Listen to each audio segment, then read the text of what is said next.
All right, well, welcome to our next episode.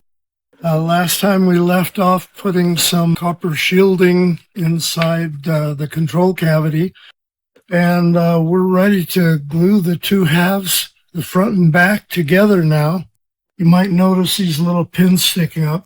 Those are just registration sticks, so that when I get the glue on and I'm clamping, they don't slide around.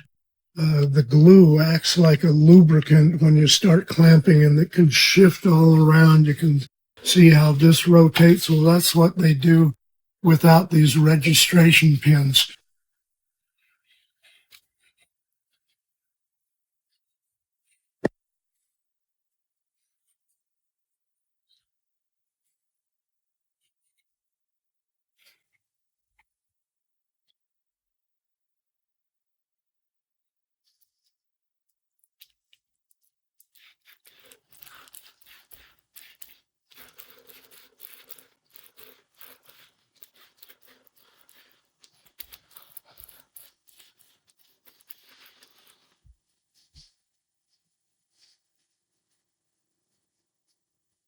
This is a water-based glue, and it soaks into the wood. And my concern, if I just put it on one half, that it'll start soaking into the wood and get a little bit dry, and then it won't be nice, even coat of glue to stick both halves together.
Okay, we got the front and back glued up.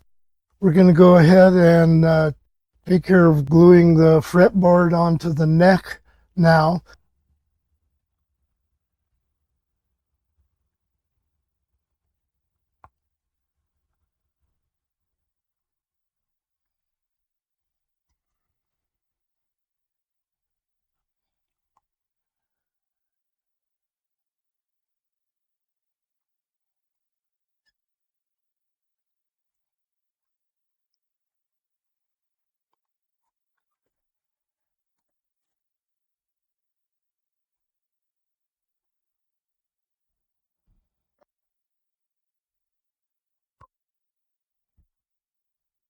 And get some registration pins so I can line up the fretboard perfectly.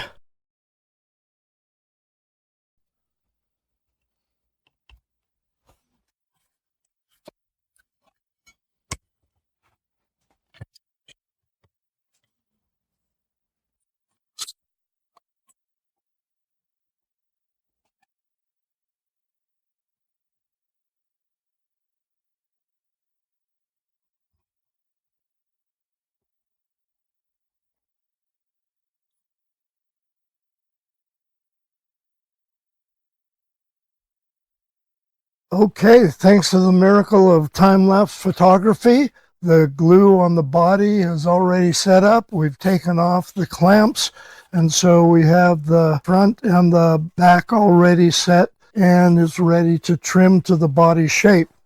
So what I'm going to do is screw on the template, and we'll take it over to the bandsaw and rough cut it out, and then we'll go over to the router table and do the final trim.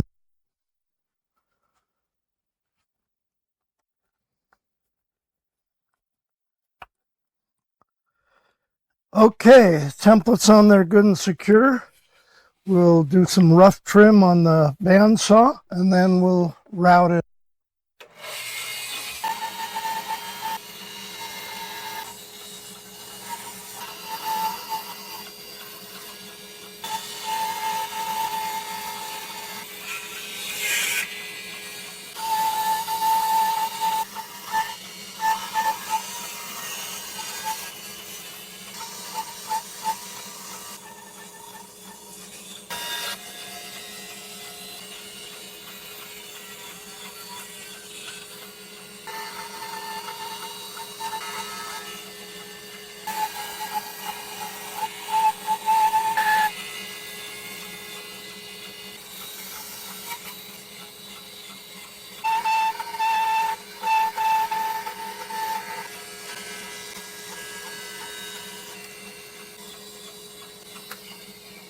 Okay, that's good enough.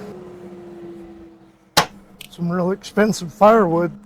I do get a lot of leftover wood, and it's not good for much except firewood. We just had a nice big fire out in the backyard in the fire pit and roasted hot dogs. We got the height of the router bit adjusted. Obviously, the body is thicker than the length of the router bit, so we're going to have to do this in 2 passes.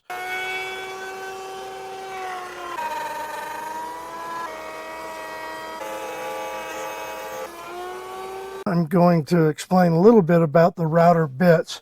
That bearing down here, it's a ball bearing, it rides on the template, and that's what causes the bit to follow that template and shape the guitar. So what I'm going to do now, I'm taking the template off. The bit isn't long enough to go a full 1.5 to 2 inches. And so what I'm going to have to do is I'm going to change this bit out to what's called a bottom bearing bit. It'll be a bit that looks kind of like this, but the bearing, instead of being here, is going to be up here. What that allows me to do is to run my pattern this direction. The bearing will be riding on the part of the body that's already trimmed, and it will trim the bottom part.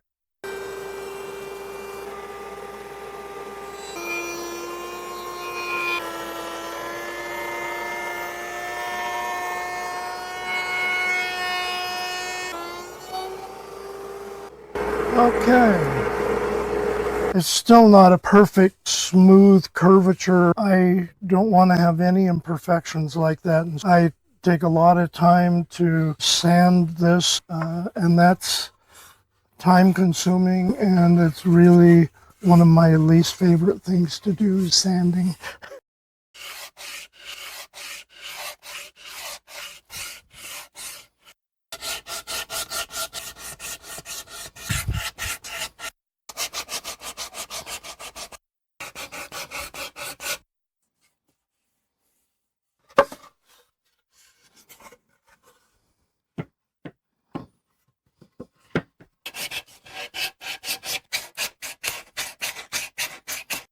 We're going to go ahead and cut a little cove all the way around the front of the guitar, the outside of the guitar, at least 3 steps going deeper each time. We don't want to go too deep right away or it'll chip the wood. And I'm just putting on some tape to help prevent the surface from getting scratched up by the router. Okay, here we go.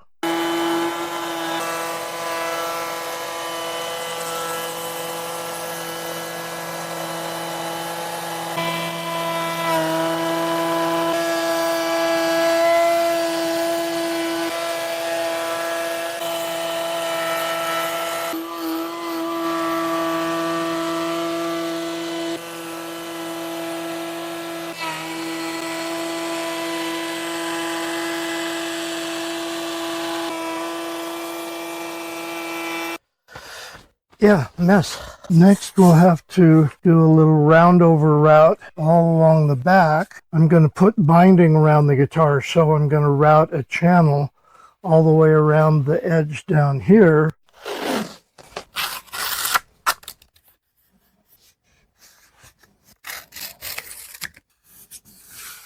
Okay, we're gonna get the round over on the back now.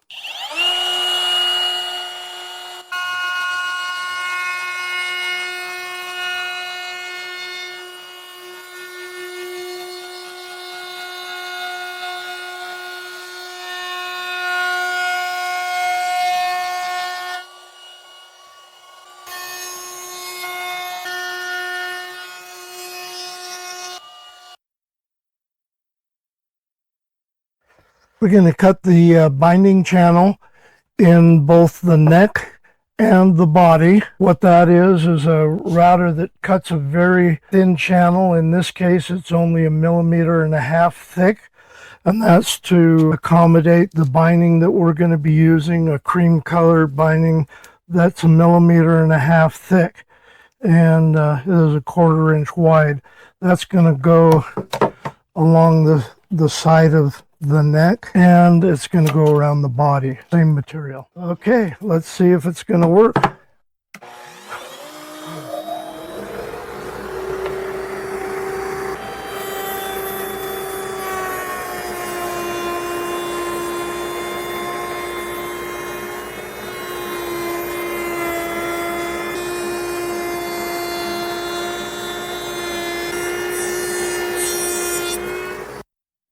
I could just measure it, but it's a little easier to eyeball.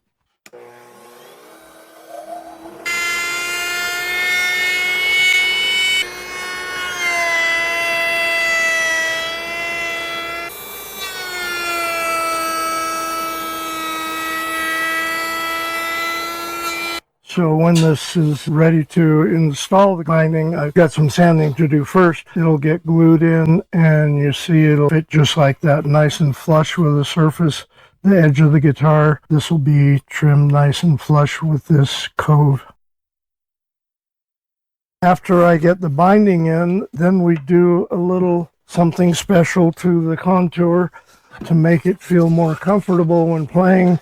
We route a big belly contour back here so it fits more comfortable, and a forearm contour will actually carve this down a little bit so it's more comfortable for the arm to fit on there. Okay, so that's it for this. We're going to put some binding on the guitar body.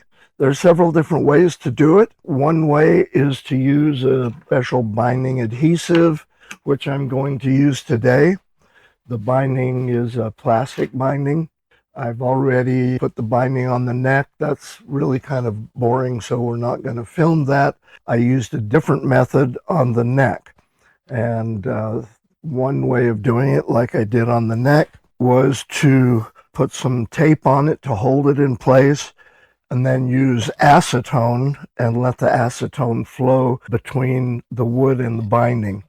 And that creates the bond. The acetone actually melts the binding and melts it into the wood. That's a good way to do it, and I've done it that way on necks and on bodies. Using the adhesive is another good way to do it, and we're going to use that on the body. I start with the most difficult part, and that's the smallest diameter curve, and that's up on this upper horn here.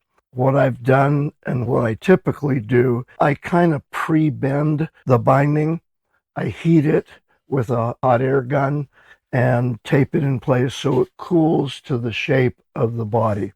If you don't do that, then the binding will stretch too much.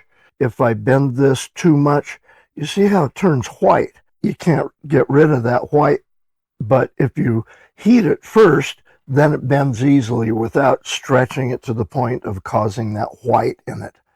And you can see that this bend here would turn white if I didn't pre-bend it with heat. So I've already done that.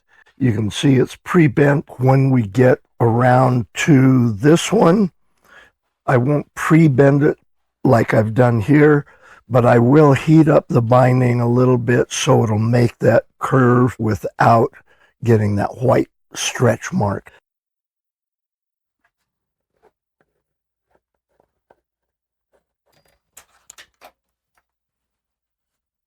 Yeah, it's a messy job, but someone's got to do it.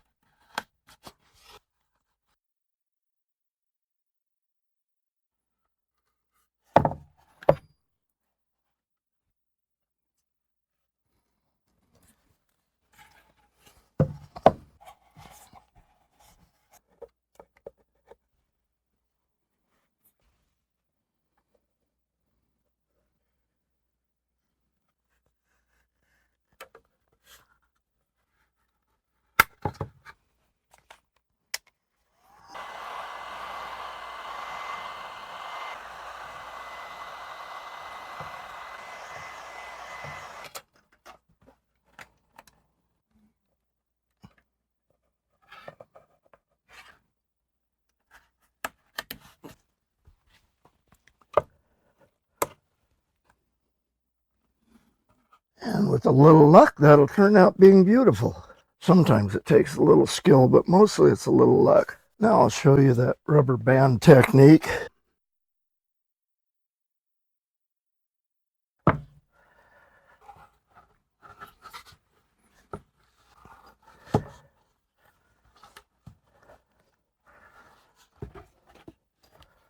And that essentially shows you what it's all about. Now, if you're doing a thorough job with rubber bands, use 4 or 5 of those strips that I used and do the whole guitar. So, you know, the whole guitar just looks like one giant mass of rubber. But this is all that we need to do. I think the rest of it, the tape is holding things into position pretty well. We'll know after that sets up.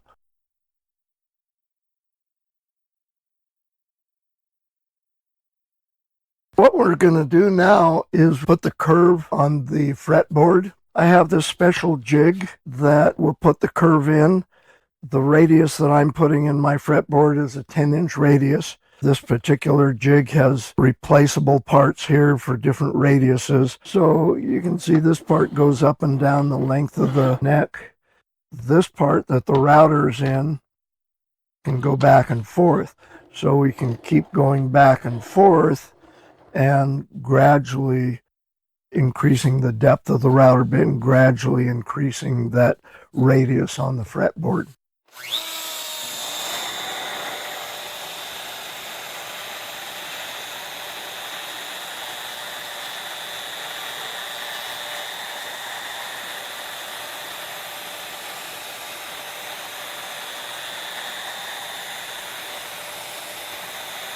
So now hopefully you can see where it's cut right at the edge of the fretboard. The fretboard is narrower down at this end. You can see that cut tapering off to nothing down here.